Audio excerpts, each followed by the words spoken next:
guys and gals, never here from Drakewing Gaming. It's something down Twitter, the Gaming Drag. Today I'm coming back at you with a Let's Play episode of Rain Check. So, y'all, if you hear any kind of buzzing in the background or anything like that, it's because I have, some fans running. Our AC is out, and I am trying to stay cool. So, anyway, y'all, let's go ahead and jump right back into it, shall we? Alarm chain, you were up, and let's go. Alright. This particular little scene that I like, yeah, right there. Yeah, that's a good one. Load that again. Okay, alright. No, they've been great. They've been a big help. The Puma nods approvingly. I'm sure they have. Now, I'm sure they have. Now, what'll you guys have? The usual for us. And for you, Theodore? Oh, I'll just have what they're getting. Rue looks back to Dust and hands in the menu. There you have it. Oh, give me a bit to get your orders, fellas. The Puma walks off, and immediately Javier gives a look to Rue. So, you gonna tell us or what? Where the hell did you go earlier? Rue stares back at Javier and then at me. Actually, I was about to bring that up. The wolf leans his arms forward, practically taking up the whole table. The MAF sensor was loosened because of that little accident earlier. Luckily, I found it a few blocks up the road. Why was the MAF sensor loose? A couple of bumps shouldn't have done that.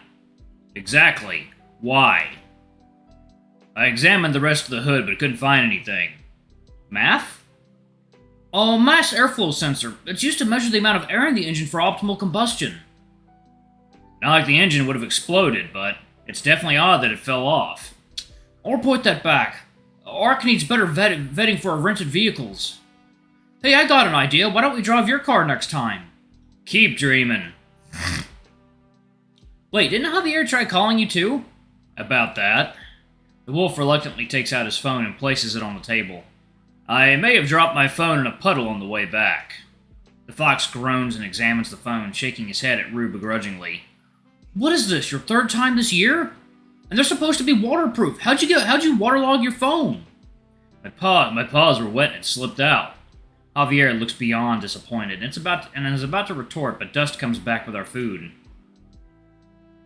I see everyone's in high spirits. You can say that. The Puma chuckles and hands out our orders on the table. We all get served a cup of coffee, and Rue and I also receive a side of pastries. By the way, I've got something interesting you guys might want to hear. You have my attention. The Puma thinks for a second before replying. You guys know about the tech convention that's happening right now, not too far from here.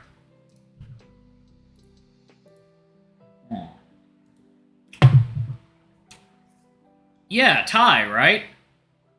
Oi, that's the one. What about it? Allegedly, there was a failed break-in last night. I heard this from one of my customers. Sounds suspicious. Anything stolen? No details on that. All I know is that whoever tried to break in couldn't get past all the locks. They were targeting the room that housed tech and equipment for Regenix, Q-Link, Nodal Visions, and a few others I forgot the names of. Q-Link, huh? Oh. Good lord. I wish I had their shit stolen. Okay, blah. Jesus, okay. I'll let y'all read that. As the fox continues talking, my ears perk up upon processing Dust's words. Wait.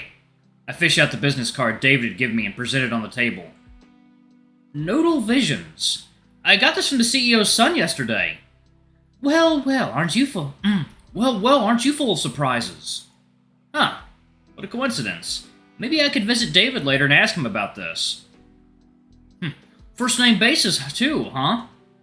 Though this could be another potential lead. Or not. Maybe. That's unfortunately all the new things I know. I'm gonna do a different voice for Javier. Thanks, it's always interesting hearing what you got to share. Dust nudges Javier and winks. Anything for you guys. He waves goodbye and walks off to attend to another table. I take this time to eat what pastries are left while Javier speaks up moments later, looking at Rue and me. Let's see what we know so far about you. You got attacked at the casino, sent an ominous text telling you to go to the power plant. But we found that boar there after getting attacked by some gang members. I have no clue who those members were. Didn't look like any gang I've ever seen. I'll need to do some research later. Those people weren't playing around. They were out to kill us. Maybe, but why didn't they kill that man? They did, but I saved him. I mean, they didn't kill him immediately. Rue shrugs. Who cares? Well, anyway, there's also that attempted theft that happened last night. All we've really learned is that whoever sent those texts might pose an actual threat to Theodore, and us. Possibly. Also, that man was wearing different clothing than the rest of them. Might have been a power plant worker. But he didn't look like a worker. I say we go back there till later tonight and figure out what's really going on. I detect signals underneath the power plant earlier. No. That's reckless. Sure it is, but they're a shady gang. They must have ties to other dark dealings across the city. And don't say we don't have time. Andrew told us to get to the bottom of this no matter how long it takes. Rue sighs, thinking for a moment before stroking his beard, looking at me. Javier might have a point.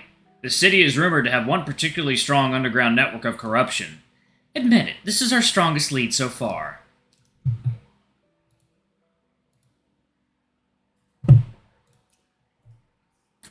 Could be worth a shot, but we're doing things my way if we go. Sure. I'm also interested to hear what our friend saw if he ever wakes up. I finish my cup of coffee, and the three of us sit in silence for a while before Rue gets up and looks at us. Let's move. I hide beneath the eaves with Rue, shielded from the torrential downpour as Javier races down the street, wrestling with Rue's rebellious umbrella against the wind. Man, what happened? How'd it get this bad so fast? It's pouring so hard outside, I feel bad for him. I see the fox get in the car, but after waiting for over a minute, he still hasn't moved. Something's wrong. Glancing back, I catch sight of Javier. He's racing towards us, utterly drenched with no umbrella in sight. He appears frustrated, his breath's coming in short, ragged gasps. What? Misses that much? No, you mutt, the car won't start. Don't look at me, I'm not checking it in this kind of weather. Ah, fuck it, I'm calling a tow truck. Let's head back inside. We step back in only to be greeted by dust. Back so soon? Did you guys forget something? Car won't start, so I'm calling a tow truck. Ah, that's a shame. Where you guys headed? Need a ride? The Grand Marine. That's a ways away, but here my offer still stands. What's the catch? No catch, I'm just settling old debts. And the weather does make it a good day to close early. In that case, Theodore, hand me your phone so I can stay in touch. Oh, sure. This won't take long. I pass over my phone and he sets up the proxy contact like Rue did with me. There. And just remember, it vibrates at the first time meetup. Right. Now you guys go ahead. I need to wait for the tow truck driver. Maybe I'll return this piece of trash and get a bigger car. Theodore's shirt is still inside. Make sure to clear that out. Okay. All good now? Then please follow me. We'll take the back exit to my car. We leave Javier at Puma's Brew, drenched in the few moments between the cafe and Dust's SUV. The weather feels ominous, as though a hurricane looms. The Grand Marine, was it? Yes. We drive off the parking lot and get on the freeway after passing countless stoplights. We hit the road, bypassing numerous stoplights before reaching the freeway. Dust and Rue chat while my focus drifts to the unfolding storm outside. I really hope the rain stops soon. Theodore, was it? Huh? Oh, yeah, what's up? Is it true? Oh, what are we talking about? Sorry, I wasn't paying attention. Yes, it's true, I saw it. Another skeleton user, highly psychotic. Oh yeah, I was attacked by a disheveled-looking man yesterday. So the reports are true then? What reports? I haven't seen it myself, but I've read that skeleton overdose and related attacks have spiked recently in the past months. Huh, I wonder why. Sounds like we have distributors. You might be right. There's a small break in the conversation before stories of Dust and Javier replace the grim topic, easing the monotony of the traffic-filled stormy journey.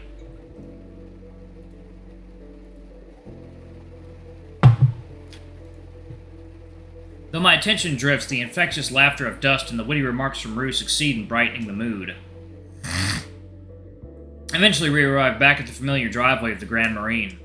Feels like forever since I was last here. Hey, you guys stay safe now, you hear? Thanks. Anytime. Take care, you two. Thank you. Struggling out of the car, I hobble towards the entrance. Rue, already inside, watches with concern.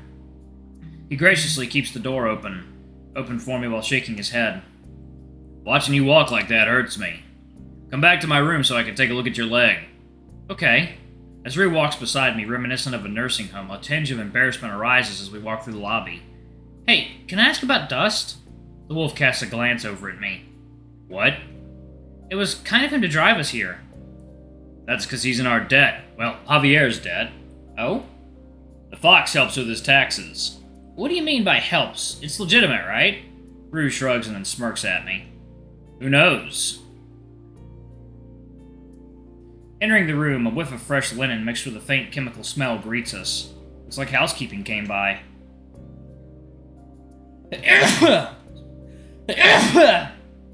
Oh, bless me.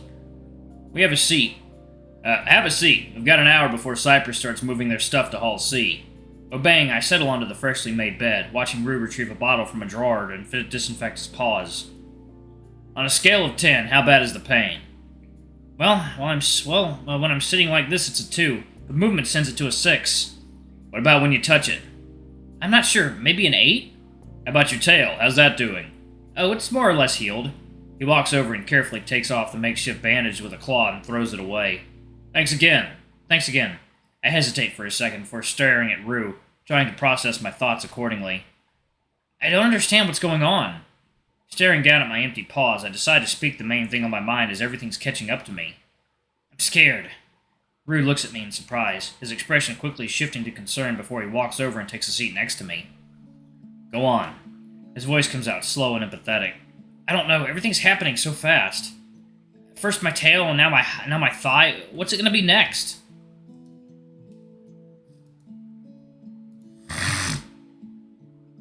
Oh, good lord, my nose is running for some reason. I halt my words and stare silently at the floor. There won't be a next. I'll do a better job next time. There's a hint of hesitation in his voice, followed by a low, drawn-out sigh. I want to apologize. This is all my fault. I can't recall ever seeing him this upset before, if ever. I admit, I was so caught up in saving that man's life I forgot about you guys. No, I mean, you're fine. I think you did the right thing. It all worked out in the end, right? You saved that boar's life. It's not an excuse, but I just don't want anyone to experience what I went through if I can help prevent it. What did he go through? What do you mean? His gaze is distant. He looks defeated. Maybe I shouldn't have asked. I extend my hand to Rue's paw on the bed, giving it a gentle nudge. Hey. That seems to do the trick as he snaps out of his glazed stare. Thanks. I feel better about talking it out. Right, and I'll do better too. Keeping you and Javier safe, I mean. I appreciate that. Oh, and speaking about Javier, he and I should ask you about something. He said I should ask you about something about me. He told me this is the power plant. He glances at me, but swiftly averts his eyes when he realizes I've caught his gaze, clearing his throat awkwardly. Ah, yes, I was talking about you with Javier. Listen, I don't talk about this stuff often, so I'll just say it. I think there's strength in you, a resilience that I admire. That's been made more clear today after that fight. I just want you to know that I'm here for you. Alright, y'all, I'm actually going to pause it right there. Thank y'all so much for watching. Don't forget to like, comment, subscribe, ring that notification bell, and check out our Patreon if you can. It always helps. Before I go, I'm going to give a quick shout-out to our lovely bronze tier patrons. Thank y'all for all I do for the channel. We greatly appreciate your support. Thank you to our silver tier patron, Cade Silverman. Thank you for going above and beyond. It's greatly appreciated. Thanks to our 2 gold tier patrons, Zeke and Toby. Y'all are awesome. We love you. Thank you for subbing to Ultimate Tier. Anyway, if y'all want to get your names in the credits, get access to all of our not safe for work contents as little as $5. Alrighty, I love you all, and I'll see you all in the next video. Bye-bye!